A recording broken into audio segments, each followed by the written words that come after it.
Assalamualaikum warahmatullahi wabarakatuh. Wahai para kaum muslimin, di sini saya akan menerangkan proses fase akhir zaman dan perjuangan Nabi Isa turun 2 kali ke bumi.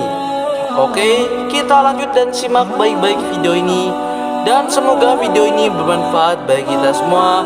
Amin ya robbal alamin. Bahwa sesungguhnya tidak terjadi hari kiamat sampai datang anak Maryam, dan sudah jelas adalah Nabi Isa.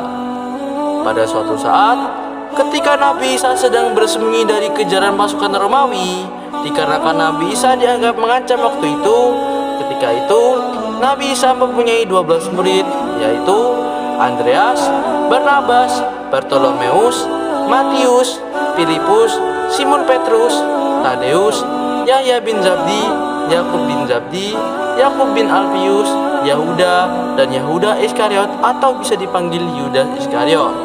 Dan waktu itu mereka disebut Hawariyun, yaitu muslim yang disebutkan dalam surat Al-Imran ayat 52. Saat itu juga murid yang bernama Yudas Iskariot berkhianat kepada Isa dan memberitahu persembunyiannya kepada pasukan Romawi. Dan karena hal tersebut, Yudas pun wajahnya diserupai Isa oleh Allah, dan karena hal itu juga Yudas pun ditangkap dan diasalibkan ke pasukan Romawi, sedangkan Nabi Isa diangkat ke langit oleh Allah untuk diturunkan kembali pada saat hari kiamat tiba. Dan ini kisah perjuangan Nabi Isa di akhir zaman. Yang pertama, keluarnya Dajjal.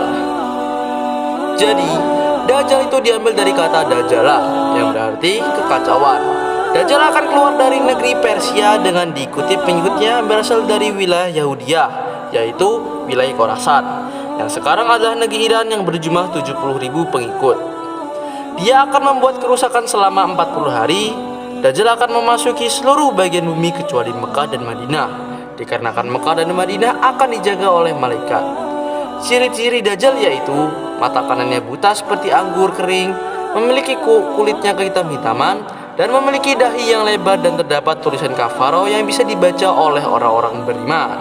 Rambutnya keriting dan tubuhnya besar. Rasulullah berkata, jika kalian mendengar Dajjal keluar di satu lokasi, maka menghindarlah walaupun kalian harus lari ke gunung. Setelah Dajjal melewati Mekah dan Madinah, Dajjal langsung menuju ke Palestina yang sekarang adalah Israel. 2. Kedatangan Imam Mahdi. Pada saat Dajjal sudah tiba di kota Babylon di Israel, keluarlah Imam Mahdi setelah tiba di kota Mekah. Lalu dibaitlah oleh Muslim dan tidak disebutkan jumlah pasukannya. Dan terbentuklah pasukan jihad yang mengejar Dajjal ke Palestina. Ketika itu, keluarlah dari kota Madinah satu orang, dan namanya mirip seperti Nabi Muhammad, yaitu Muhammad bin Abdullah dari keturunan Hasan. Paras dan fisiknya seperti Nabi Muhammad Shallallahu Alaihi Wasallam, namun akhlaknya bukan seperti akhlak Rasulullah, karena tidak ada yang bisa meniru akhlak Rasulullah. Kata Rasulullah, Allah mengubah dalam waktu 1 hari 1 malam menjadi orang baik dan paham agama. Lalu masyarakat Madinah bertadakan kepada Imam Mahdi dan meminta untuk memimpin melawan Dajjal. Yang ketiga, turunnya Nabi Isa. Pada saat pasukan Imam Mahdi dan pasukan jihad itu tiba di kota Damaskus, kota putih yang ada menara putihnya, dan ketika itu Imam Mahdi mendatangi masjid Jami Syam, dan ketika itu Imam Mahdi dan pasukannya sholat asar di masjid itu. Rasulullah bersabda, Isa akan turun sambil memegang kedua sayapnya malaikat, dan dari rambut yang basah meneteskan air. Hadis Bukhari. Ketika itu semua muslim menyaksikan turunnya Isa. Setelah Isa turun, karena pada saat itu sedang menjelang sholat asar, Isa pun diminta untuk menjadi imam sholat oleh Imam Mahdi. Tapi ternyata Isa pun menolak, dan dia menyuruh Imam Mahdi untuk mengimami sholat asar tersebut, dikarenakan dia adalah pemimpinnya. Setelah mereka sholat, mereka menuju ke Palestina, dan pada saat di Palestina tiba di pintu gerbang kota Bablut, Isa pun membunuh Dajjal dengan menancapkan tombak ke dahinya yang bertulis kafarah. Setelah itu Dajjal mati. Karena hal tersebut, seluruh pengikut Dajjal dari kaum Yahudi itu bersebaran dan bersembunyi di bawah batu dan pohon. dan semua batu dan pohon akan berbicara. Setiap ada yang bersembunyi di balik mereka, mereka akan berkata, "Wahai Muslim, ini Yahudi sedang bersembunyi di balik saya. Bunuhlah dia."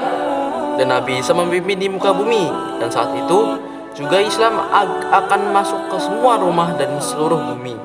Agama Islam dengan mulia atau terhina. Setelah semua kejadian berakhir, Nabi Isa memimpin selama 40 tahun dengan ketenangan dan menerapkan hukum Islam. Nabi Isa akan menghancurkan semua salib dan membunuh semua babi, dan tidak ada agama lain selain agama Islam. Jadi, begitulah cerita singkat perjuangan Nabi Isa yang sangat begitu besarnya di akhir zaman. Mungkin sampai di sini saja cerita saya kali ini, dan saya ingin berpesan, semulia-mulianya manusia adalah siapa yang mempunyai adab, merendahkan diri ketika kedudukan tinggi, memaafkan ketika mampu membalas, dan bersikap adil ketika kuat. Adab lebih utama dari ilmu, karena orang berilmu tanpa adab akan menggunakan ilmunya untuk menyakiti orang lain. Ingat, orang yang tak beretika adalah orang yang tidak mengetahui bahwa di atas ilmu ada adab.